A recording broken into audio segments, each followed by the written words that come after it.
होता है। अभी अपने गौरव जी ने आपको एक्सप्लेन किया होगा शेड्यूल वगैरह के बारे में, एंटिटीज का शेड्यूल क्या होता है, और कैसे वो पावर परचेज करते हैं through grid.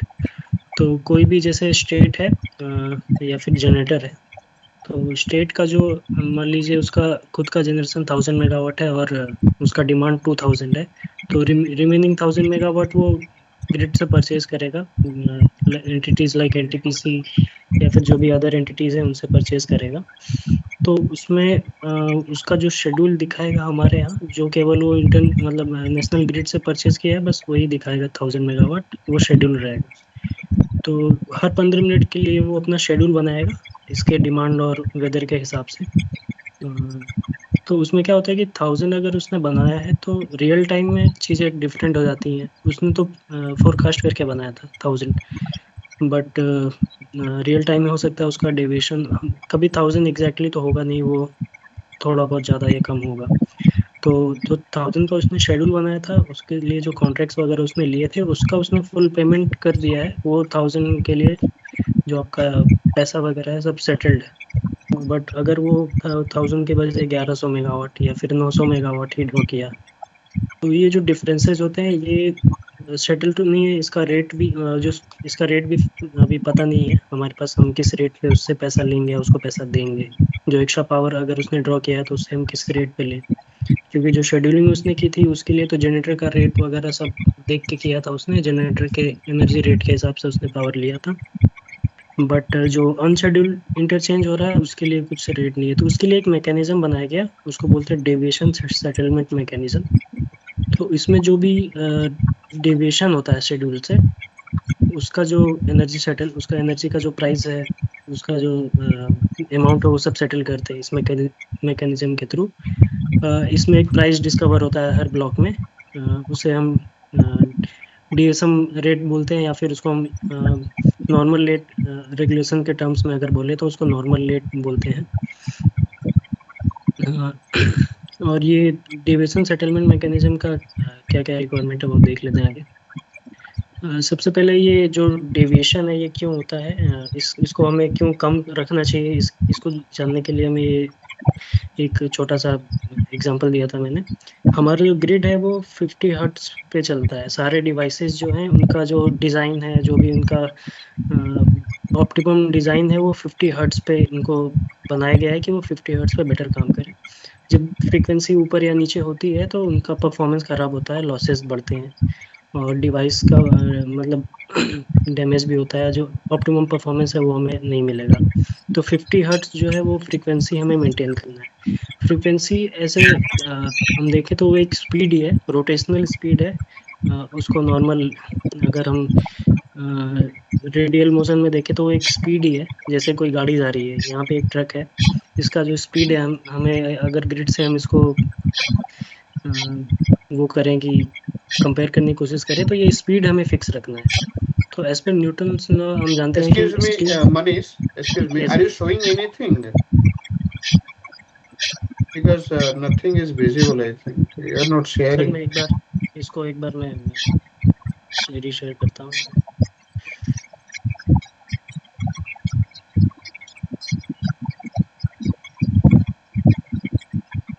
Yes, yes, yes. अभी Now sir, it's visible. Yes, okay yes. Sir. Now it's visible. Yes.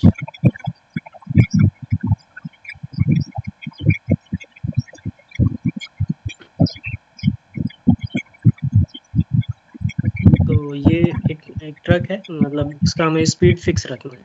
Similarly हमें ग्रिड का जो फ्रीक्वेंसी है उसका एंगुलर स्पीड है वो हमें फिक्स रखना है।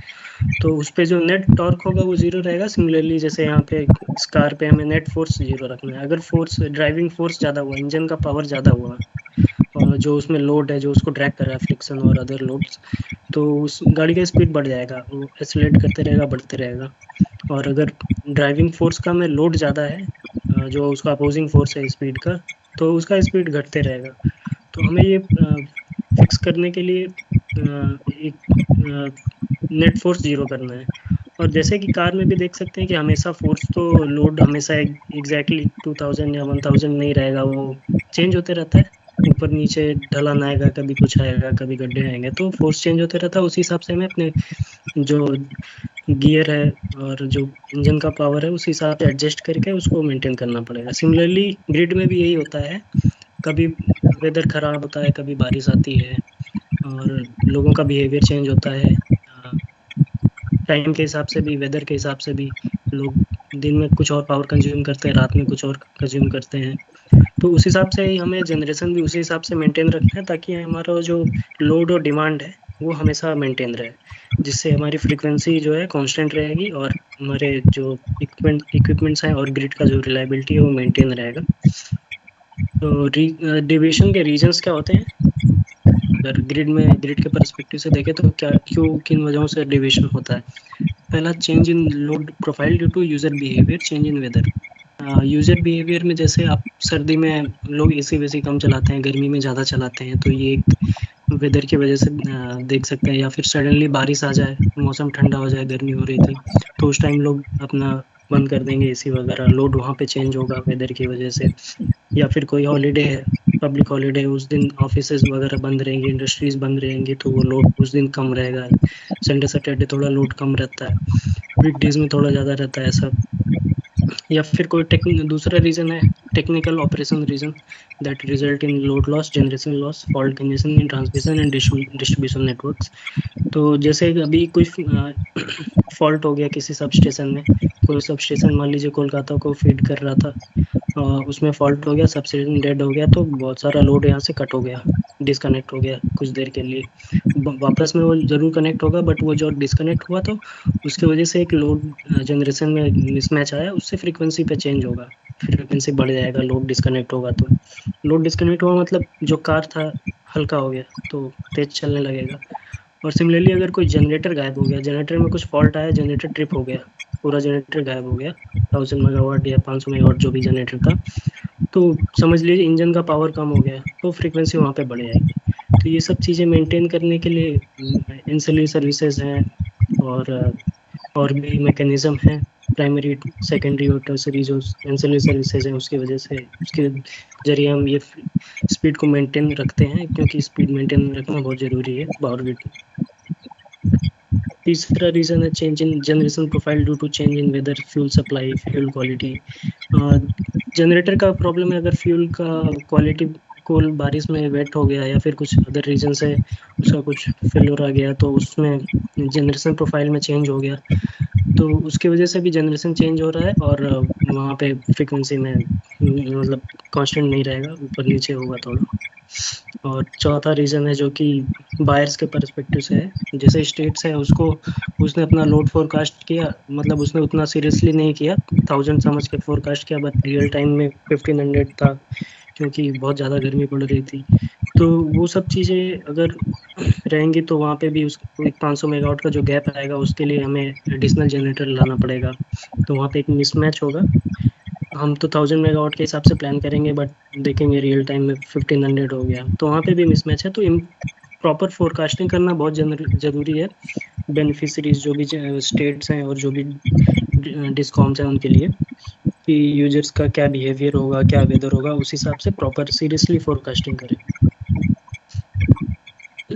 इसका ज़रूरत क्यों पड़ा डेविएशन का? जैसे मैंने पहले बताया कि जो अनशेड्यूल्ड इंटरचेंज होता है उसका कुछ प्राइस नहीं होता है, तो एक प्राइस डिस्कवरी होता है डीएसएम मैकेनिज्म के थ्रू, कि किस प्राइस पे जो भी उसने एक्स्ट्रा पावर लिया या कम पावर लिया उसको सेटल किया जाए, उसको पैसा दिया जाए, रिटर्न किया जाए।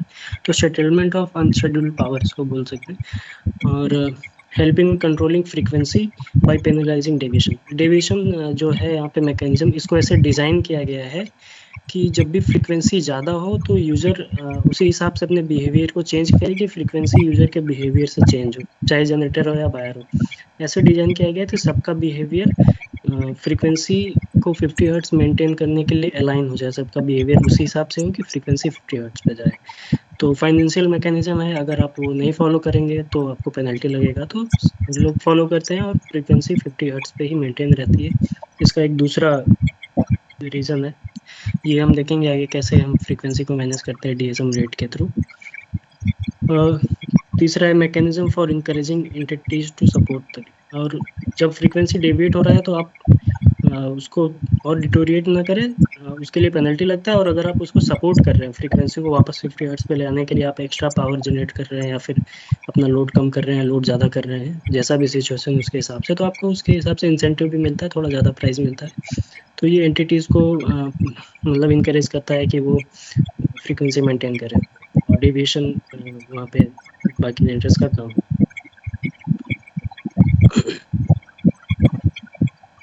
Provide a fair and transparent mechanism for compensating deviation from scheduled energy transactions.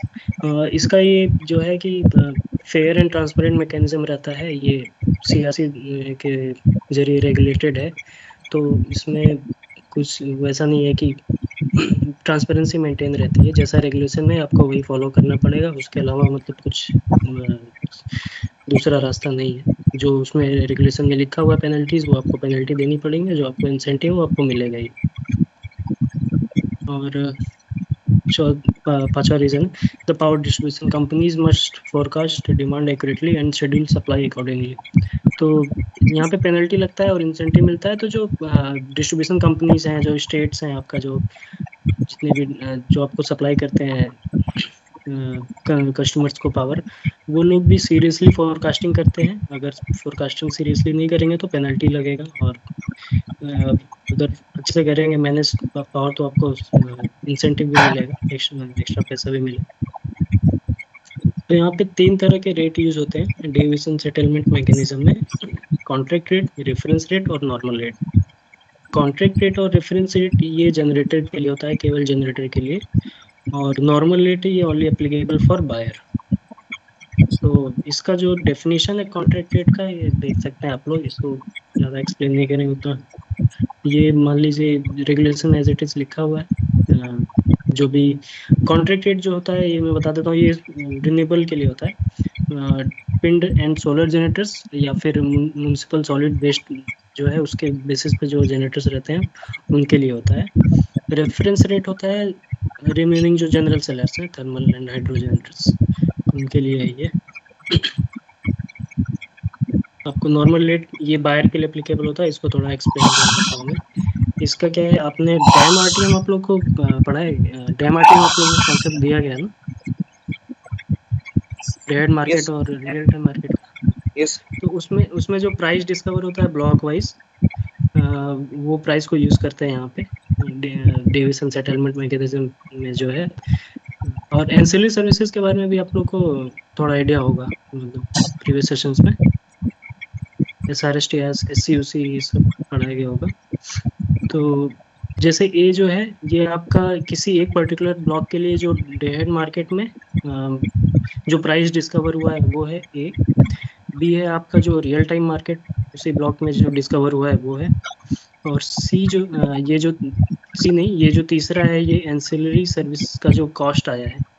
अगर जैसे लोड बढ़ गया और जनरेशन अवेलेबल नहीं है, तो हम SRS और TRS के थ्रू जनरेशन पुश करते हैं ग्रिड में, ताकि फ्रीक्वेंसी बैलेंस रहे। तो वो इंसिलरी सर्विसेज होती हैं।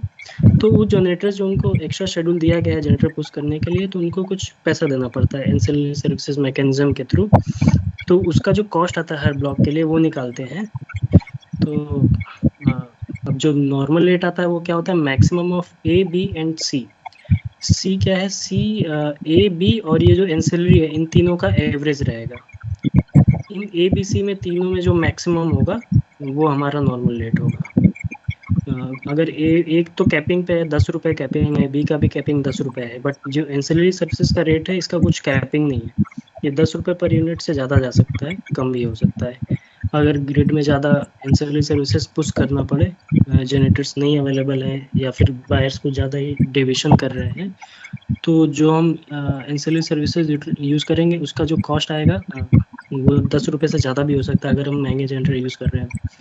तो 10 रुपये से ज़्यादा भी होता है। तो ये तीनों का जो ए बी और ये एंसिलरी का जो एवरेज लेंगे, सी आता है, मान लीजिए वो 13 रुपीज़ आ गया, और ए का 10 रुपये है, बी का 10 रुपये है, तो यहाँ पे 13 मैक्सिमम है, तो 13 हम ले लेंगे आपका नॉर्मल रेट।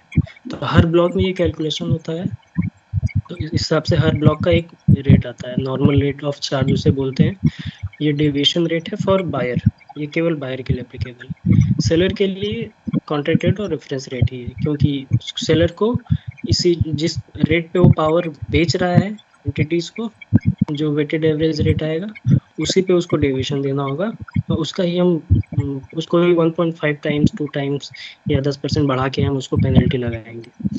और बायर को हम नॉर्मल, बायर का तो कुछ रेट नहीं है, बायर तो मल्टीपल जनरेटर से पावर खरीद रहा है। बायर के लिए नॉर्मल रेट है, ये यहाँ से डिस्कवर होता है नॉर्मल रेट ऑफ चार्ज। इसको हम 10% 20% या 50% या डबल भी कर देते हैं कुछ कुछ केसेस में, उस हिसाब से हम उसको पेनल्टी लगाते हैं। अब देख सकते हैं अगर डीएसएम का रेट 13 रुपीज़ गया, 13 रुपीज़ पर यूनिट बहुत ज़्यादा होता है। और अगर आप 100 मेगावाट का डिविएशन कर रहे हैं, 200 मेगावाट का कर रहे हैं, तो उस हिसाब से देखेंगे तो काफ़ी उसको पेनल्टी ज़्यादा लगती है, क्योंकि 13 रुपीज़ तो कंज्यूमर भी नहीं देता है, तो इसका पेनल्टीज काफ़ी ज़्यादा होता है डीएसएम का। इसलिए जनरेटर्स फोर्स्ड हो जाते हैं, या जनरेटर्स और बायर्स दोनों, कि वो शेड्यूल में अपने मेंटेन रहें और ग्रिड डिसिप्लिन में रहें। तो यहाँ पे हम डीएसएम कैलकुलेशन के लिए जो टाइप्स ऑफ जनरेटर कैटेगराइज करते हैं वो 5 तरह के होते हैं। इसमें जनरल सेलर है, run of river general seller है, मतलब ये नॉर्मली इस टाइप के जनरेटर्स होते हैं। Seller based on multiple solid waste. W seller में दो तरह का है, एक तो या फिर केवल विंड सोर्स हो, मतलब जनरेटर है पूरा विंड सोर्स पे ही है। दूसरा हो सकता है combination of wind and solar, या फिर केवल सोलर हो, तो उसका कैटेगरी थोड़ा अलग होता है। बायर्स में आपका जनरल बायर्स होते हैं, buyers with schedule up to 400। जिन बायर्स जैसे सिक्किम है, सिक्किम का डिमांड इसका मतलब जो शेड्यूल होता है वो काफ़ी कम रहता है, 100 to 100 ऐसे इसके नीचे ही रहता है। तो इनके लिए अलग में अलग वॉल्यूम से अलग मैकेनिज्म है।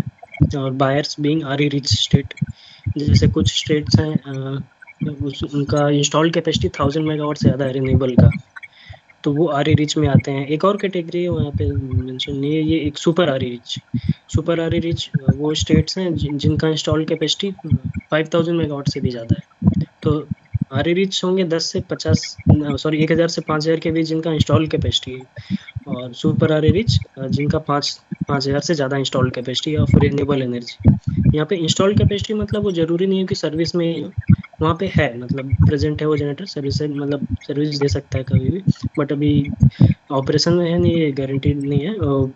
1000 इंस्टॉल्ड कैपेसिटी होना चाहिए, मतलब उसके पास ऑपरेशनल जनरेटर्स होने चाहिए रिन्यूएबल के 1000 से ज़्यादा। तो हम यहाँ पे ग्राफ से पहले समझेंगे, फिर एक टेबल है ये सेलर्स का और बायर्स का, इसको देख लेंगे क्या है। तो जनरल सेलर्स जो मैंने बताया, थर्मल और हाइड्रो के केस में जो जनरल सेलर्स हैं, ये विंड और सोलर वाले ने इन विंड और सोलर के लिए पेनल्टी अलग से डिसाइड किया गया है, क्योंकि विंड और सोलर का उतना कंट्रोल नहीं रहता है उनके पावर जनरेशन पे, वो वेदर पे भी डिपेंड करता है विंड और सोलर पे। बट थर्मल जनरेटर का अपने पावर पे पूरा कंट्रोल रहता है, अ, और इसलिए इसको पेनल्टीज थोड़ा ज़्यादा देना पड़ता है, विंड और सोलर को उतना नहीं देना पड़ता है। तो अभी यहाँ पे देख सकते हैं, ये जो भी यहाँ पे परसेंटेज दिखाया गया है, ये परसेंटेज ऑफ रेफरेंस रेट है। जनरेटर के लिए एक रेफरेंस रेट होगा जिसपे वो पावर बेच रहा है बायर्स को, एक वेटेड एवरेज होगा। तो उस रेट पे उसका पेनल्टीज कैसे होगा, तो पहले समझते हैं 50 हर्ट्ज पे। 50 हर्ट्ज पे यहाँ पे देखेंगे 50.03 और 49.97 के बीच में 100% है, मतलब और ये डेविएशन अप टू 10% और 100 मेगावाट। इसका मतलब है कि ये यहाँ पे वॉल्यूम बेस्ड जो है मतलब कैलकुलेशन होता है डीएसएम का। जैसे एक एग्जांपल लेते हैं कि जनरेटर का शेड्यूल है 1000, और उसका 10% होगा 100 ही होगा, तो 1100 होगा एक वॉल्यूम वन, और वॉल्यूम टू होगा उसके बाद 1100 के ऊपर। तो जैसे उसने 1250 मेगावाट जनरेट कर दिया, शेड्यूल था 1000 का ही, तो जो डेविएशन उसका हुआ 250 मेगावाट का। 250 मेगावाट में जो 100 मेगावाट है वो उसको इस वॉल्यूम में ट्रीट करेंगे, वॉल्यूम वन, उसका रेट इस हिसाब से डिसाइड होगा। और जो रिमेनिंग 150 है जो 10% के बियॉन्ड है, तो 150 मेगावाट हम वॉल्यूम टू में ट्रीट करेंगे, उसका कैलकुलेशन इस ग्राफ के बेसिस पे होगा। तो वॉल्यूम वन का समझते हैं, अगर डेविएशन 10% के अंदर है जो भी डेविएशन, उसका कैलकुलेशन कैसे होगा। तो उसके लिए 50.03 और 49.97 के बीच देखे तो 100%, 100%, मतलब जितना भी डेविएशन करेगा उसको उसके एनर्जी रेट का 100% पे ही पैसा मिल भी जाएगा। और अंडर इंजेक्शन करेगा, अंडर इंजेक्शन मतलब कम कम जनरेट कर रहा है तो उसको पैसा देना चाहिए। अगर उसने 1000 मेगावाट शेड्यूल किया था, 900 ही कर रहा था, तो 100 मेगावाट का वो पैसा ग्रिड में वापस देगा, क्योंकि उसने उसको पैसा तो 1000 का मिला है ऑलरेडी बायर से, बट उसने 900 ही किया है, तो उसको 100 मेगावाट उसको वापस करना पड़ेगा ग्रिड में। तो वो रेफरेंस रेट पे ही सेटल हो जाएगा, मतलब जिस रेट पे उसने पावर बेचा था उसी रेट पे, तो उसको उतना प्रॉफिट या लॉस इधर नहीं है। तो ये क्योंकि नॉर्मल केस है, नॉर्मल फ्रीक्वेंसी जोन है, तो इसलिए उसको इतना लॉस नहीं हो रहा है। उसको अलाउ किया गया है कि आप 10% तक कर सकते हैं, उससे ज़्यादा नहीं। तो लेकिन अगर जैसे फ्रीक्वेंसी ऊपर जा रही है, फ्रीक्वेंसी यहाँ पे जैसे जैसे जैसे ऊपर जा रही है, तो आप देख रहे हैं कि जो रेट है वो घट रहा है बोथ साइड। अंडर इंजेक्शन मतलब कम इंजेक्ट कर रहा है, या फिर अगर एक्स्ट्रा इंजेक्ट कर रहा है, दोनों के केस में उसका जो पैसा है वो कम हो रहा है। तो इससे वो उसका बिहेवियर कैसे चेंज होगा ये देखते हैं। अम, अगर रेट कम होगा तो अगर वो एक्स्ट्रा इंजेक्ट कर रहा है, मतलब 1000 मेगावाट का शेड्यूल है, ज़्यादा इंजेक्ट कर रहा है, तो उसको कम पैसा मिलेगा। कम पैसा मिलेगा तो वो जनरेशन अपना एक्स्ट्रा नहीं करेगा, वो सोचेगा जनरेशन जो एक्स्ट्रा कर रहे हैं वो जीरो रहे, क्योंकि उस पर पैसा उसको कम मिल रहा है। और ज़्यादा फ्रीक्वेंसी होने पे जीरो भी हो जाएगा, 50.05 के ऊपर जाएगा फ्रीक्वेंसी तो जीरो हो जाएगा। तो मतलब वो कोशिश करेगा कि अगर 50.05 के ऊपर है, बहुत हाई फ्रीक्वेंसी है, तो ओवर इंजेक्शन करे ही ना। तो ओवर इंजेक्शन नहीं करेगा तो एक तरह से वो ग्रिड को हेल्प भी कर रहा है, क्योंकि फ्रीक्वेंसी ज़्यादा कब होगा, जब जनरेटर ज़्यादा होंगे, जनरेशन जो फोर्स है वो लोड फोर्स से ज़्यादा है। तो अगर वो एक्स्ट्रा इंजेक्शन नहीं कर रहा है तो एक तरह से हेल्प कर रहा है ग्रिड को। और अंडर इंजेक्शन के केस में देखेंगे रेट कम होने से क्या उसको फायदा हो रहा है ग्रिड को।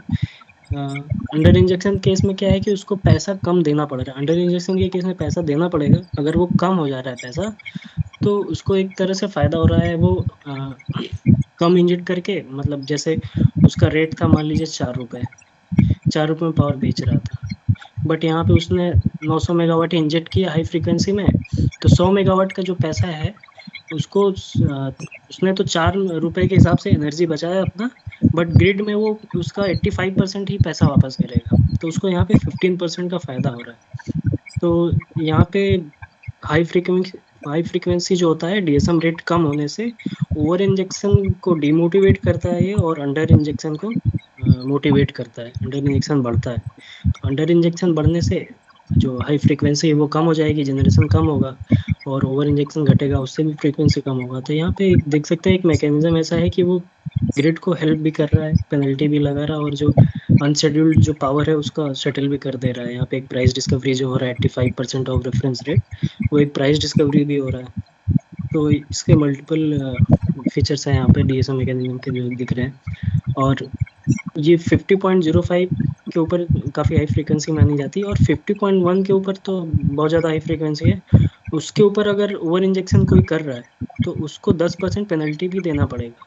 उसको पैसा तो कुछ नहीं मिलेगा, 1000 का अगर वो 1100 कर रहा है तो कुछ पैसा जीरो मिलेगा 100 मेगावाट का, बट 10% उसको पेनल्टी भी देना पड़ेगा। तो एक्स्ट्रा हाई फ्रीक्वेंसी पे बहुत ही ज़्यादा डीमोटिवेटिंग है ओवर इंजेक्शन, और अंडर इंजेक्शन में वही सेम 15% का उसको इंसेंटिव मिलेगा। अब फ्रीक्वेंसी घटती है तो देखते हैं क्या होता है। फ्रीक्वेंसी घट रही है मतलब जनरेशन कम है, या फिर डिमांड भी बहुत ज़्यादा बढ़ गया है। डिमांड बहुत ज़्यादा बढ़ जाने से फ्रीक्वेंसी लो हो गया है, और या तो हमें एक्स्ट्रा जनरेटर्स भी पुट करने पड़ेंगे, और हमें जो जनरेटर्स अपना कैपेसिटी से कम इंजेक्ट कर रहे हैं उनको थोड़ा पेनलाइज करना पड़ेगा कि इतने हाई डिमांड में आप लोग कम इंजेक्शन क्यों कर रहे हैं, और जो जनरेटर ज़्यादा इंजेक्ट कर रहे हैं क्राइसिस पीरियड में उनको इंसेंटिव भी देना पड़ेगा। तो यहाँ पे डीएसएम मैकेनिज्म दोनों चीज़ करता है।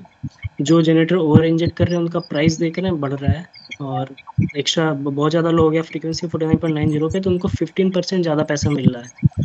उनके 100% जो रेफरेंस रेट है उससे 15% ज़्यादा मिल रहा है पैसा, ओवर इंजेक्ट कर रहे हैं तो। और अंडर इंजेक्शन के केस में उनको 50% ज़्यादा पेनल्टी देना पड़ रहा है। तो 50% पेनल्टी मतलब रेट 1.5 टाइम्स हो गया, क्योंकि उसने उसमें पावर बेचा है, उसका 1.5 टाइम्स यहाँ पे पे कर रहा है ग्रिड में। तो वो फिर वो कोशिश करेगा कि वो अंडर इंजेक्शन ना करे, मेंटेन रखे अपना अंडर इंजेक्शन कम से कम, ताकि उसको पेनल्टी कम से कम देना पड़े। ये तो रही वॉल्यूम 1 की बात। अगर 1000 शेड्यूल है, 100 मेगावाट तक का डेविएशन जो हो रहा है, उसमें ये मैकेनिज्म है। उसके ऊपर जाएंगे तो पेनल्टी और बढ़ जाती है। अगर आप 1000 का 200 मतलब 1250 जन मतलब इंजेक्ट कर रहे हैं, या फिर 250 मेगावाट कम इंजेक्ट कर रहे हैं, तो 100 मेगावाट तो इससे सेटल हो जाएगा। जो रिमेनिंग 150 मेगावाट है, ये इस स्लाइड में देखते हो रिमेनिंग 150 मेगावाट का कैसे सेटलमेंट होगा। इसमें दिया गया है कि ओवर इंजेक्शन जीरो है। थ्रू आउट एनी फ्रीक्वेंसी देखेंगे ओवर इंजेक्शन जीरो है, यानी 10% के ऊपर जनरेटर्स को कोई पैसा नहीं मिलेगा ओवर इंजेक्शन का।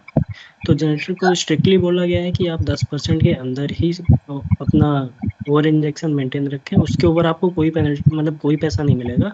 वो आपका कोयला वेस्ट हो जाएगा अगर वो 100 मेगावाट के ऊपर ओवर इंजेक्ट कर रहे हैं तो।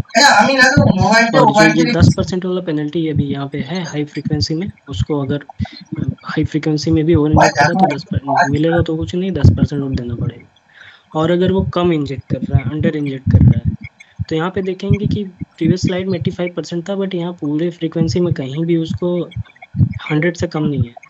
मतलब अगर हाई फ्रीक्वेंसी है तो वो ग्रिड को सपोर्ट कर रहा है कम करके अपना जनरेशन।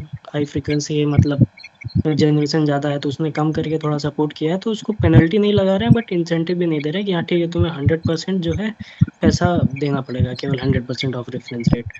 बट अगर 50 फ्रीक्वेंसी नीचे गया तो उसका इमिडिएटली जो है रेट 1.5 टाइम्स हो जाएगा। और 49.9 हर्ट्स के नीचे गया तो इमिडिएटली जो है डबल हो जाएगा रेट। अगर आप 4 रुपये पार बेच रहे थे, फ्रीक्वेंसी लो चल रहा है, वॉल्यूम 2 में आप डिबेट कर रहे हैं, 1000 बोल के आप अगर 1250 मतलब 1000 बोल के आप अगर 750 इंजेक्ट कर रहे हैं केवल, तो आपका जो 100 मेगावाट के ऊपर जितना भी पावर है उस पर आपको डबल चार्जेस देना पड़ेगा। और अगर इस फ्रीक्वेंसी रीजन में है तो आपको 1.5 टाइम्स देना पड़ेगा। और हाई फ्रीक्वेंसी है तो उस टाइम जनरेशन ज़्यादा ही है ग्रिड में, तो आपको ठीक है, आप 100% दे के बच सकते हैं, उसमें आपका कुछ प्रॉफिट नहीं है, बट इधर लॉस ज़्यादा है।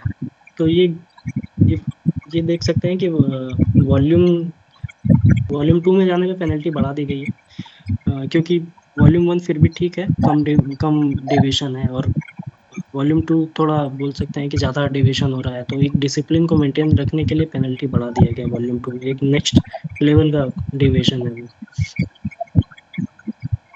विंड और सोलर का जो है ये देख सकते हैं, ये फ्रीक्वेंसी से लिंक नहीं होते। अब इनको फ्रीक्वेंसी से लिंक नहीं किया गया क्योंकि जो थर्मल जनरेटर है वो फ्रीक्वेंसी बढ़ रही घट रही उसके हिसाब से अपना पावर एडजस्ट कर सकते हैं। कोयला का इनपुट बढ़ा दिया, कोयला का इनपुट घटा दिया। बट विंड जनरेटर्स तो ऐसा नहीं कर सकते ना, उनके पास तो जो विंड अवेलेबल है उसी पे जनरेट करना पड़ेगा।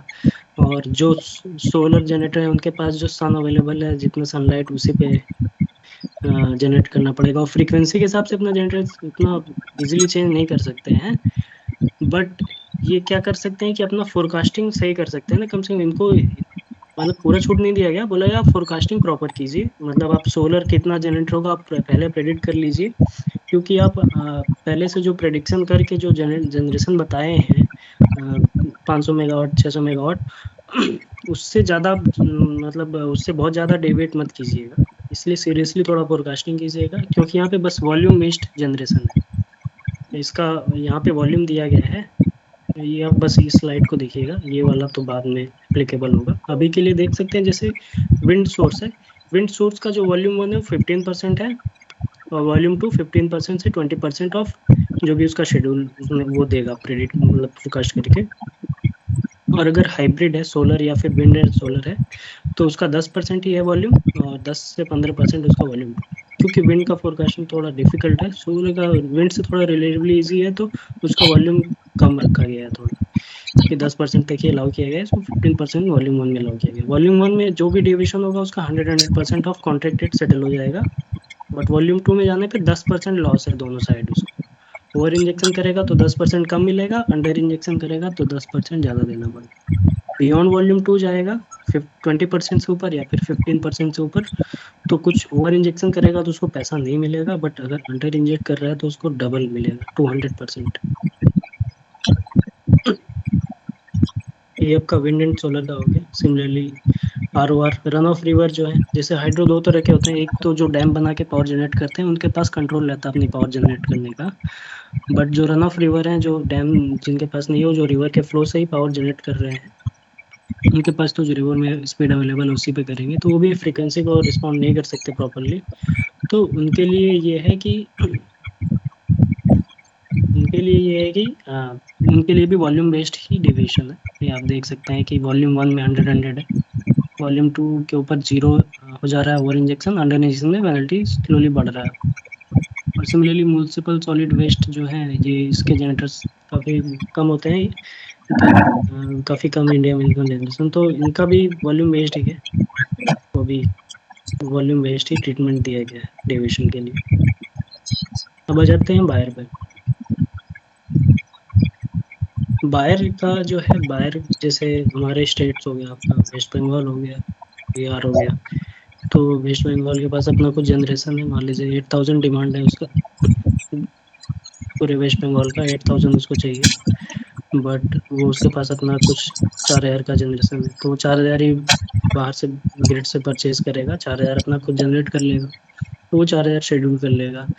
तो उस हिसाब से वो हर ब्लॉक के लिए अपना शेड्यूल बायर बनाएगा, और उसके हिसाब से जो भी डेविएशन करेगा उसके हिसाब से यहाँ पे पेनल्टी देना पड़ेगा। वो बायर के लिए 3 वॉल्यूम है, volume 1, volume 2 and volume 3। Generators के लिए 2 ही वॉल्यूम था, 10% से कम या फिर 10% से ऊपर। यहाँ पे है 10% और 100 megawatt, which ever is lower. यहाँ पे जो प्रीवियस स्लाइड में भी जो मैंने दिखाया डेविएशन फ्रॉम 10% और 100 मेगावाट, ये 10% ऑफ 100 मेगावाट में जो भी लो होगा उसको वॉल्यूम 1 ले लेंगे। जैसे आपका शेड्यूल अगर 1000 है, तो 10% तो ठीक है, मैच हो रहा है, 100 आपका वॉल्यूम 1 हो जाएगा। बट अगर आपका 5000 है डिमांड, 5000 डिमांड है, तो उसका 10% तो ज़्यादा हो जाएगा, 500 हो जाएगा, तो उसके लिए वॉल्यूम 1 100 ही रहेगा। सिमिलरली 15% और 200 लेंगे, 15% लेंगे शेड्यूल का, देखेंगे वो 15% 200 से ज़्यादा है या कम है, तो जो मिनिमम होगा इन दोनों में वही वॉल्यूम 2 आ जाएगा। तो वॉल्यूम 1 है कि 10% और 100 मेगावाट जो भी मिनिमम आएगा उसके नीचे रहे शेड्यूल, और वॉल्यूम 2 है 10% और 100 मेगावाट से लेके 15% और 200 मेगावाट में जो मिनिमम आएगा, इन दोनों के बीच जो डेविएशन होगा वो वॉल्यूम 2 में आएगा, और वॉल्यूम 3 में 15% और 200 मेगावाट से जो ज़्यादा होगा वो आएगा। वॉल्यूम 1 का डेविएशन देखते हैं। वॉल्यूम 1 का डेविएशन रिलेटिवली वॉल्यूम 2 एंड 3 से कम ही रहेगा। तो वॉल्यूम 1 का थोड़ा कॉम्प्लिकेटेड भी है स्लोप्स, वॉल्यूम 2 और 3 का ईजी है। वॉल्यूम 1 का समझ लेते हैं पहले। यहाँ पे देखेंगे बायर्स का जो डेविएशन है, इसको ऐसे बनाया गया है कि पूल में सरप्लस रहे। जैसे 50 हर्ट्ज पे देखें, तो 50 हर्ट्ज पे ये जो भी डेविएशन करेगा वॉल्यूम 1 में, अगर उसका 5000 शेड्यूल है और अगर वो 5300 ड्रॉ कर रहा है ग्रिड से, तो ओडी ओवरड्रॉल में आ जाएगा। ओवरड्रॉल मतलब ज़्यादा ड्रॉ करना, अंडरड्रॉल में मतलब जो शेड्यूल से कम ड्रॉ कर रहा है। तो जो भी 5000 से ज़्यादा 5200 कर रहा है, तो जो 100 मेगावाट है वॉल्यूम 1 में आएगा, रिमेनिंग जो है वॉल्यूम 2 या 3 में आएगा, वो आगे देख लेंगे। तो वॉल्यूम 1 का केवल 100 मेगावाट होगा। अगर वो 5000 शेड्यूल बोल के 5023 कर रहा है, तो जो 23 आएगा वो वॉल्यूम 1 में आएगा, मतलब अप टू 100 जो है वॉल्यूम 1 में आएगा। स्लैब वाइज कैलकुलेशन हो रहा है डीएसएम में, तो एक बार चीज़ का ध्यान रखिएगा। और यहाँ पे जो फ्रीक्वेंसी दी, एक चीज़ मैंने बोलना भूल गया, ये फ्रीक्वेंसी इंस्टेंटेनियस नहीं है। फ्रीक्वेंसी तो हर इंस्टेंट पे चेंज हो रही है, स्पीड तो हर इंस्टेंटेनियस वैल्यू होती है, स्पीड हर इंस्टेंट पे चेंज होती है। बट यहाँ पे जो फ्रीक्वेंसी ली गई है वो 15 मिनट का जो ब्लॉक आपको शेड्यूल में बताया गया है कि 15 मिनट का ब्लॉक बनाते हैं, वो टाइम ब्लॉक का एवरेज वैल्यू है 50 हर्ट्ज। और ये जो भी ड्रॉल होगा, ये एवरेज ड्रॉल होगा उस ब्लॉक का, एवरेज शेड्यूल होगा। शेड्यूल तो फिक्स रहता है एक ब्लॉक के लिए, जो एक्चुअल होता है वो फ्लक्चुएट करते रहता है। तो जो एवरेज एनर्जी आएगा उसके हिसाब से जो एवरेज मेगावाट आएगा, वो एक ब्लॉक के लिए वो यहाँ पे एक्चुअल और शेड्यूल उसको माना जाएगा। तो अब अगर देखें तो 50 हर्ट्ज पे अगर वो ओडी कर रहा है, ज़्यादा पावर ड्रॉ कर रहा है, तो 100% जो पैसा है वो देगा, 100% ऑफ नॉर्मल रेट। और अगर वो 100 ड्रॉ कर रहा है तो उसको 90% ही मिलेगा, 10% उसको हमारे पूल को फ़ायदा हो रहा है, जो डीएसएम पूल है उसको फ़ायदा हो रहा है। डीएसएम पूल जो मैं बोल रहा हूँ, ये एक पूल अकाउंट है जिसमें सब लोग पैसा भेजते हैं, सारे एंटिटीज़, और यहीं से सबको पैसा मिलता भी है।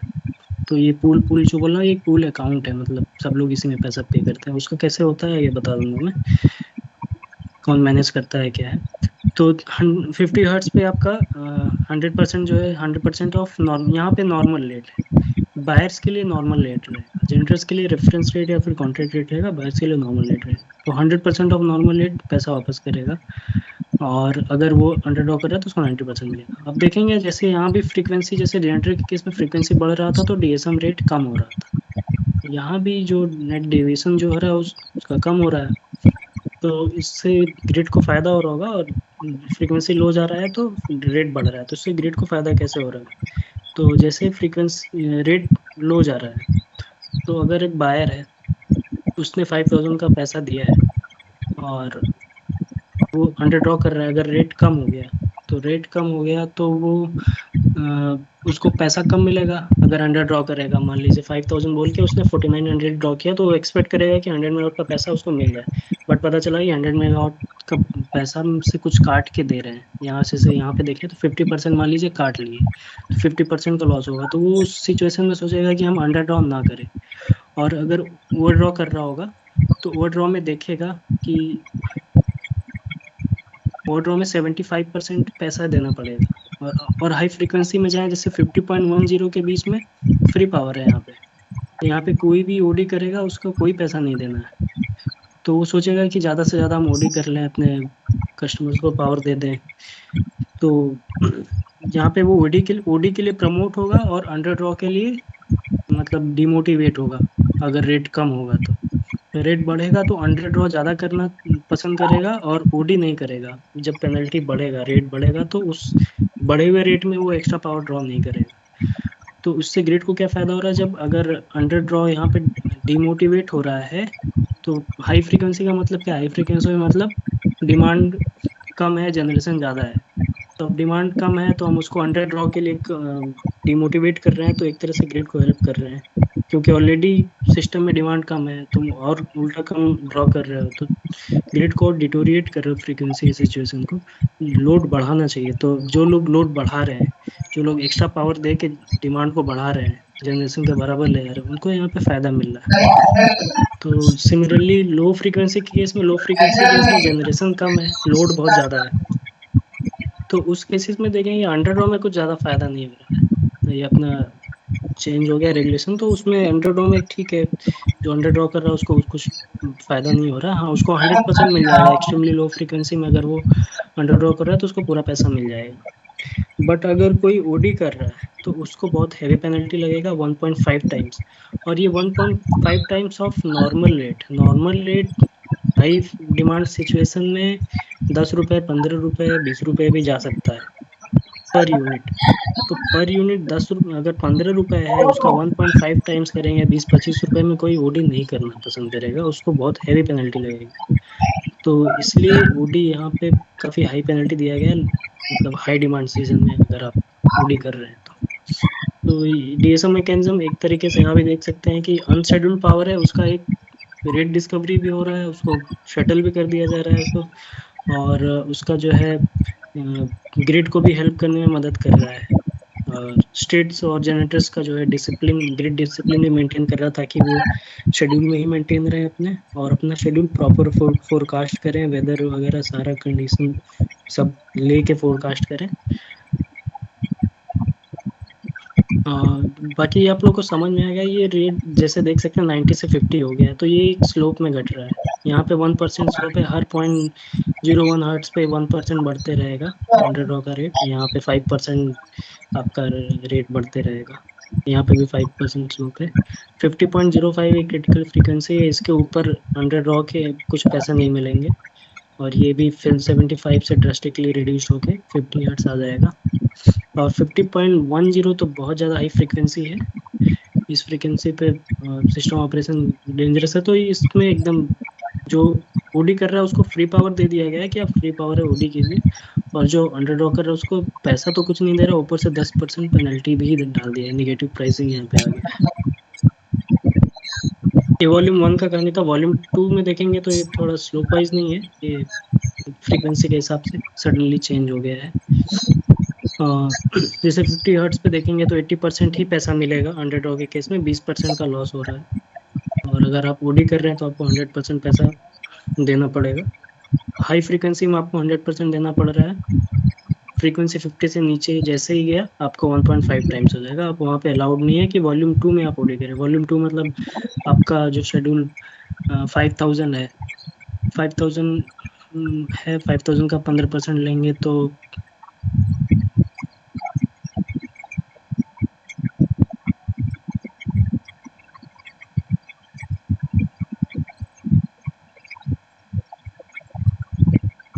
चलो मैं कॉल करता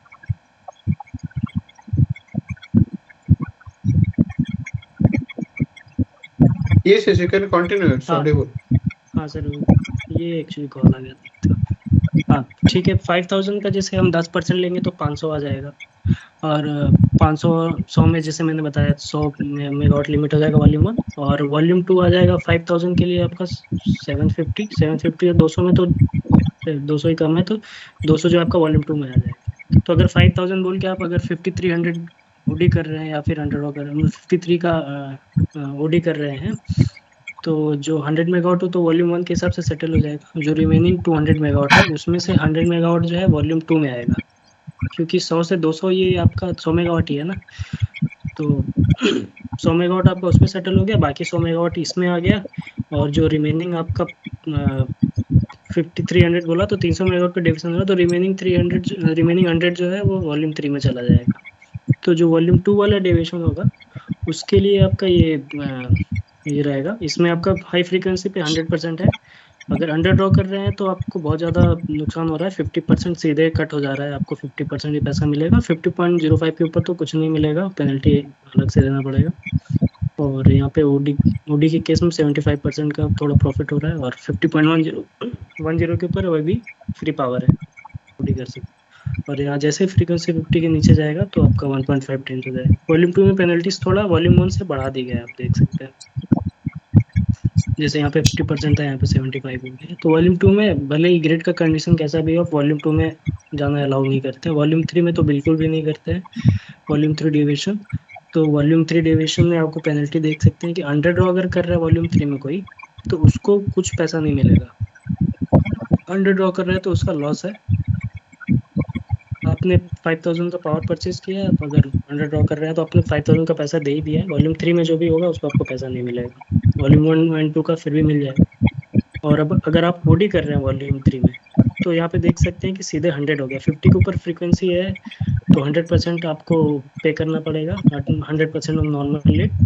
और 50.10 के ऊपर जो फ्री पावर मिल रहा था वॉल्यूम 1 एंड 2 में वो भी बंद हो गया, उसका 50% आपको देना पड़ेगा extremely high frequency.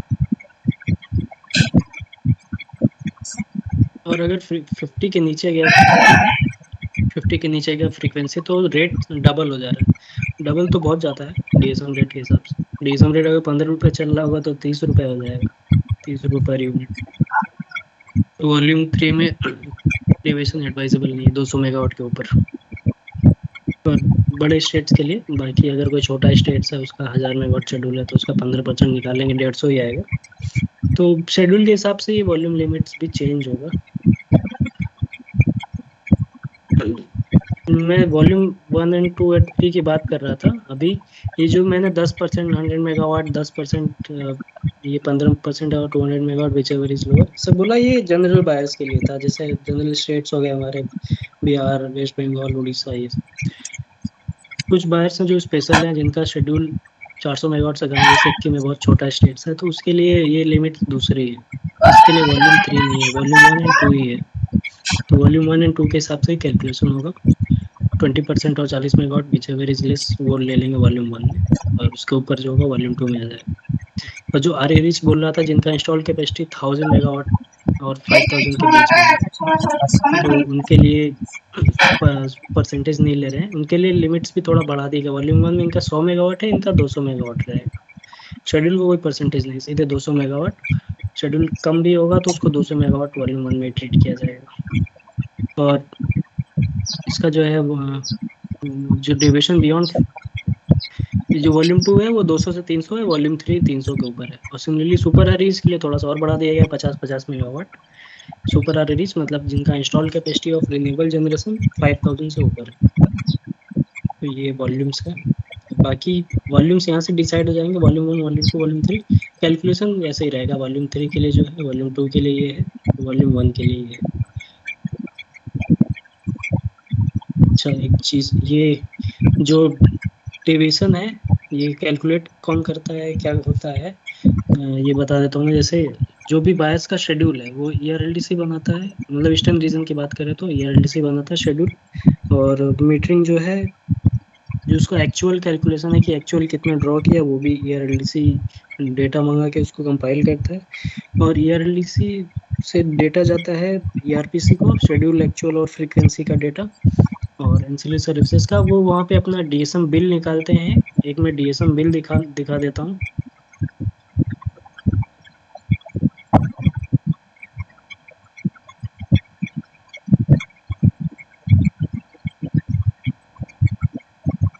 DSM bill ईआरपीसी publish करता है। वो हर वीकली पब्लिश होता है ये। हर वीक का एक बिल आता है कि आपको इतना पैसा डीएसएम में पे करना है, जो आपने डेविएट किया उसके हिसाब से। और सारे स्टेट्स का और जनरेटर्स का बिल होता है वो। और उस हिसाब से जनरेटर्स पैसा पे करते हैं डीएसएम के पूल अकाउंट में। डीएसएम का पूल अकाउंट ईआरएलडीसी मैनेज करता है, जो भी मतलब ग्रिड इंडिया मैनेज करता है। जो भी पैसा आता है और जो भी डिसबर्समेंट करना होता है, हम ईआरपीसी के बिल के हिसाब से पैसा भेज देते हैं बायर्स और जनरेटर्स को।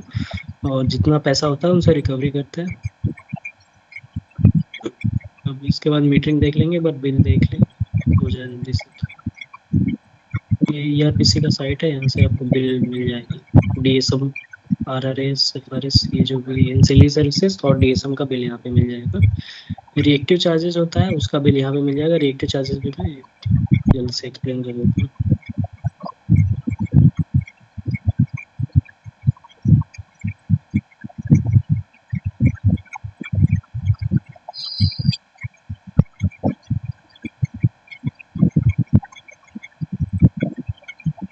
ये जब तक लोड हो रहा है तब तक हम लोग मीटरिंग मीटरिंग देख लेते हैं। मीटरिंग, यहाँ पे जो ईआरएलडीसी में मीटरिंग होता है जैसे कोई भी एनर्जी टैरिफ है उसके 3 पार्ट होते हैं: कैपेसिटी चार्ज, एनर्जी चार्ज और डेविएशन। तो जैसे कोई जनरेटर है, उसने किसी को पावर बेचा है, तो उसने अपना कैपेसिटी चार्ज और एनर्जी चार्ज, जैसे 100 मेगावाट का उसने किसी बायर को पावर बेचा, तो 100 मेगावाट का कैपेसिटी चार्ज लगाएगा और 100 मेगावाट के हिसाब से एनर्जी चार्ज लगाएगा। तो उसका अपना एक कुछ फाइनल रेट आएगा, उस पर उसको पावर बेचेगा।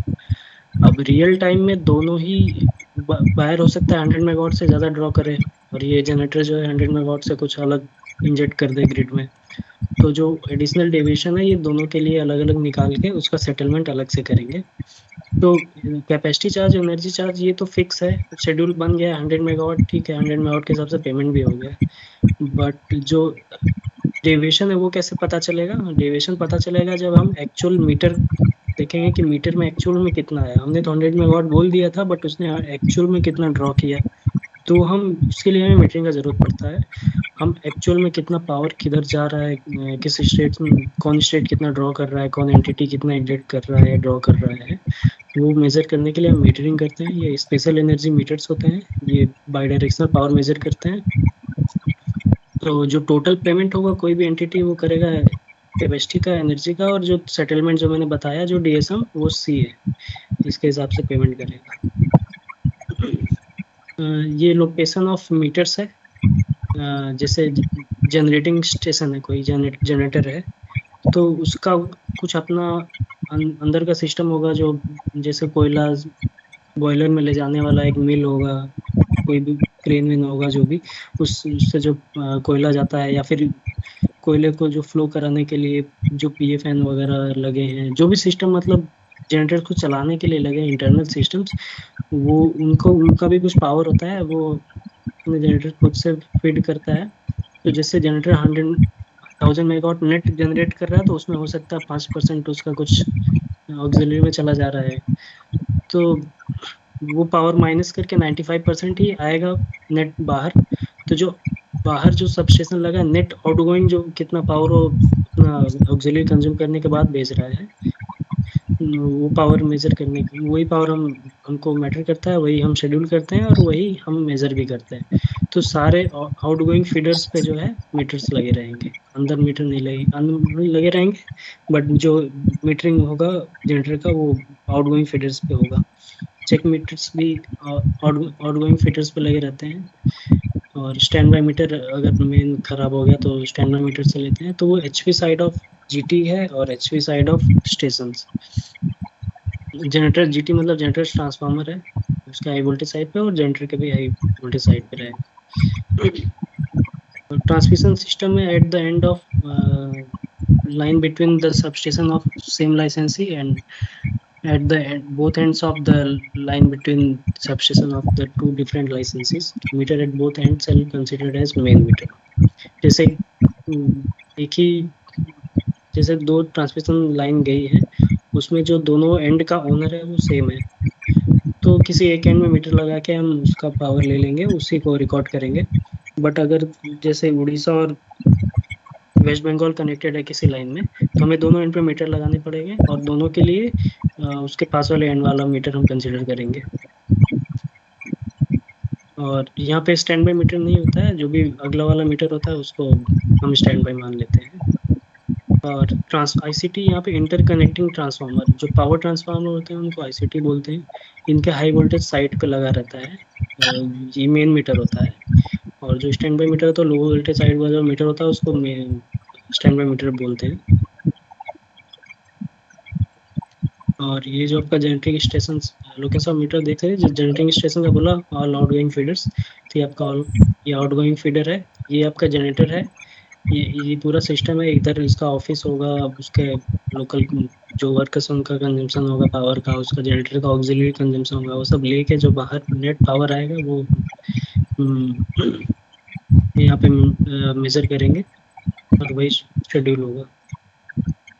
और सिमिलरली ट्रांसफार्मर जो है आईसीटी के लिए बोला मैंने, जैसे ये 400 केवी 200 केवी का बस है, तो ये बीच में ट्रांसफार्मर है। ये जो 400 केवी साइड जो मीटर है वो मेन मीटर रहेगा, जो लोअर साइड वोल्टेज है मतलब मीटर है वो स्टैंड बाय मीटर रहेगा। जैसे ये दो स्टेट हैं उड़ीसा और वेस्ट बंगाल, तो इसके लिए मेन मीटर ये है, उड़ीसा के लिए ये है, और ये अगर वेस्ट बंगाल है तो इसके लिए मेन मीटर ये है, और इसके लिए स्टैंड बाय मीटर ये है, और इसके लिए स्टैंड बाय मीटर ये स्पेशल एनर्जी मीटर होता है जो यूज होता है। दो कंपनी है उनका मीटर का फोटो दिया गया है, एल&टी और जेनस। ये डाटा कलेक्टिंग डिवाइस है, जैसे जो भी मीटर का जो डेटा होता है वो उसमें कुछ छेड़खानी ना हो तो वो इनक्रिप्टेड डेटा भेजा जाता है ईआरएलडीसी को। जो भी डेटा रहता है यहाँ पे एक सॉफ्टवेयर के जरिए हम उसको फिर डिकोड करते हैं और फिर ईआरपीसी को भेजते हैं। तो वो जो डाटा हर वीकली कलेक्ट करना पड़ता है हर वीक का डेटा, तो ये डाटा डिवाइस है, ये मीटर में लगा देने से एक वीक का डेटा ये कलेक्ट कर लेती है। और अभी तो ऑटोमेटिक सिस्टम आ गया है, वो ऑटोमेटिकली डेटा एएमआर सिस्टम आ गया है ऑटोमेटिक। उसमें जो डेटा होता है वो पीसी में आ जाता है, और फिर वो डेटा ईआरपीसी को ईआरएलडीसी को वो लोग भेज देते हैं जो भी सब स्टेशन के लोग हैं, तो उसको फिर डिक्रिप्ट करके हम ईआरपीसी को डेटा भेजते हैं फाइनल। ये वीक एक वीक का पर वीक की एक्टिविटी है ये।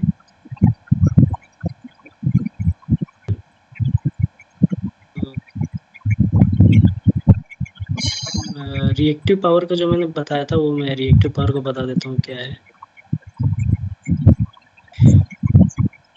रिएक्टिव पावर में भी जो है पेनल्टी लगाई जाती है। पहले मैं डीएसएम का बिल दिखा देता हूँ, एक जैसे ये एक बिल है एक वीक का, ईआरपीसी ने पब्लिश किया है। तो इसमें जैसे ये 19 मई से लेके 25 मई का बिल है। इसमें सबसे पहले आएगा डीएसएम। डीएसएम का एक वीक का ये डीएसएम चार्जेस हुआ है। ईस्टर्न सेंट्रल रेलवे है, बिहार है, ये झारखंड है, डीवीसी उड़ीसा वेस्ट बंगाल। जो भी उसने अंडर ओडी किया उसके हिसाब से उतना उसको पैसा देना है, इतना इसको मिलना है।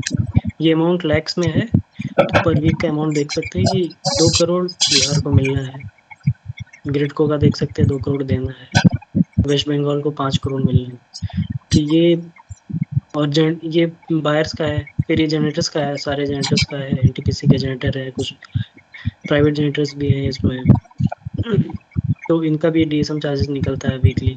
तो इसमें भी कुछ को मिलना है, कुछ को देना है। जैसे भी उन्होंने ओवर इंजेक्शन अंडर इंजेक्शन किया होगा उसका ब्लॉक वाइज कैलकुलेशन होता है।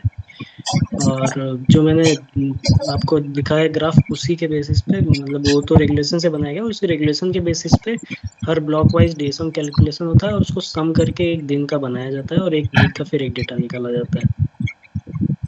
यहाँ पे आप डाउनलोड करेंगे यहाँ पे एक्सेल फाइल, तो यहाँ पे आपको ब्लॉक वाइज कैलकुलेशन भी मिल जाएगा। यहाँ पे आप अपना जो भी पीपीटी से वेरीफाई भी कर सकते हैं कि 50.0 हर्ट्स पे एक्चुअल इतना था, शेड्यूल इतना था, इतना डेविएशन का, ये डेविएशन परसेंटेज है, तो इस हिसाब से उसको इतना पेबल हुआ। रेफरेंस रेट ये था, नॉर्मल रेट ये है, नॉर्मल रेट 10 रुपये चल रहा था। तो उस हिसाब से जो भी पेमेंट करना हुआ है सारे नेटवर्क वाइज हमारा नेटवर्क स्टेट वाइज यहाँ पे मिल जाएगा। और रिएक्टिव चार्जेस मैं एक्सप्लेन कर देता हूँ, रिएक्टिव चार्जेस क्या होते हैं, कैसे पे करना होता है। रिएक्टिव चार्जेस बहुत सिंपल है। जैसे आपका वेस्ट बंगाल कनेक्टेड है सेंट्रल सिस्टम से, मतलब सेंट्रल सिस्टम से किसी सबस्टेशन के थ्रू, तो उस जो जितने भी पॉइंट्स हैं वहाँ पे हम मेजर करेंगे रिएक्टिव पावर इंजेक्शन कितना हो रहा है, रिएक्टिव पावर ड्रॉ कितना हो रहा है, और वोल्टेज का क्या कंडीशन। जैसे आपने देखा कि जब वोल्टेज जो है रिएक्टिव पावर हम इंजेक्ट करते हैं, कैपेसिटी पावर इंजेक्ट करेंगे, मतलब लेकिन रिएक्टिव पावर इंजेक्ट कर रहे हैं मतलब आप कैपेसिटर की तरह बिहेव कर रहे हैं, तो आप वोल्टेज को बढ़ाते हैं। रिएक्टिव पावर इंजेक्ट करने से वोल्टेज उस पॉइंट पे बढ़ता है, और जब आप रिएक्टिव पावर ड्रॉ करते हैं तो वोल्टेज घट जाता है। तो यहाँ पे फिलोसफी ये है कि जो भी एंटिटीज है, अगर वो 93% का हमने डेविएशन दिया है रेटेड जो वोल्टेज, जैसे 400 केवी का सबस्टेशन है तो 400 का 3% लेंगे तो 412 आ जाएगा हायर साइड वोल्टेज, और 397 आ जाएगा आपका, 390 सॉरी 388 आ जाएगा आपका लोअर साइड वोल्टेज।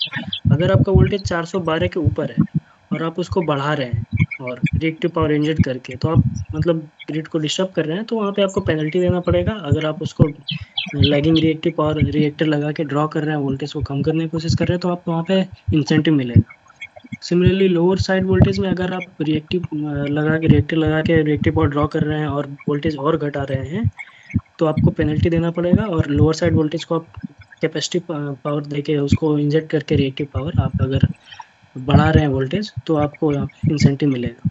तो इंसेंटिव 5 पैसा पर केवीआर होता है, और वो हर साल 0.5 पैसा इंक्रीज होता है जब से ये 2023 से इम्प्लीमेंट हुआ है। तो करंट रेट आपका देख सकते हैं 5.5 पैसा है, ये हर साल 5 पैसा बढ़ेगा, 5 पैसा पर किलोवाट आवर, मतलब केवीआर। और इसमें वही 3% का डिविजन है, तो उसके हिसाब से कैलकुलेशन होता है। तो यहाँ पे भी स्टेट वाइज और एंटिटीज वाइज एक पैसा आता है, ये पैसा कम है, ये 5 पैसा ही है, तो बिल उतना ज़्यादा नहीं आता है। बट जो बड़े जनरेटर्स हैं जैसे इनका 16 लाख पर वीक आ रहा है, तो एक सिग्निफिकेंट अमाउंट तो है। तो ये भी देखना होता है कि अगर आपका वोल्टेज किसी नोड पे ज़्यादा हो रहा है कम हो रहा है, तो उसको भी आप मैनेज करें। तो एज ए बायर आप हैं तो वहाँ पे मतलब रिएक्टर अगर आपके सबस्टेशन पर अवेलेबल है, अगर वोल्टेज हाई हो रहा है तो रिएक्टर लगाएं, वोल्टेज घटाएं। और ये जो पेनल्टी है ये केवल 412 के ऊपर जाएगा तभी लगेगा। 412 411 वोल्ट है तो उसमें जीरो पेनल्टी, कुछ मीटर में भी कुछ नहीं आएगा उसका रीडिंग, और कुछ पेनल्टी वगैरह कैलकुलेट नहीं होगा विद इन। अगर 412 और 388 वोल्टेज है, ये 400 की बात कर रहा हूँ, 220 केवी के लिए 3% का रेट अलग होगा वैल्यू। तो उस हिसाब से कैलकुलेशन होता है, और एक रिएक्टिव चार्जेस का बिलिंग ये काफ़ी सिंपल है। ये सारे जो स्टेट्स हैं उनका अलग अलग, जिस जिस पॉइंट से वो कनेक्टेड है सेंट्रल सिस्टम से, वहाँ पे हम मीटर लगा के उसका रिएक्टिव पावर भी मेजर करते हैं उसी सेम सेम मीटर से। तो मीटरिंग वाला सेक्शन थोड़ा टाइम कम होने से थोड़ा जल्दी जल्दी बता दिया। तो आपको कुछ समझ में नहीं आया हो तो पूछिए, किसी को कोई डाउट है तो पूछ सकता है।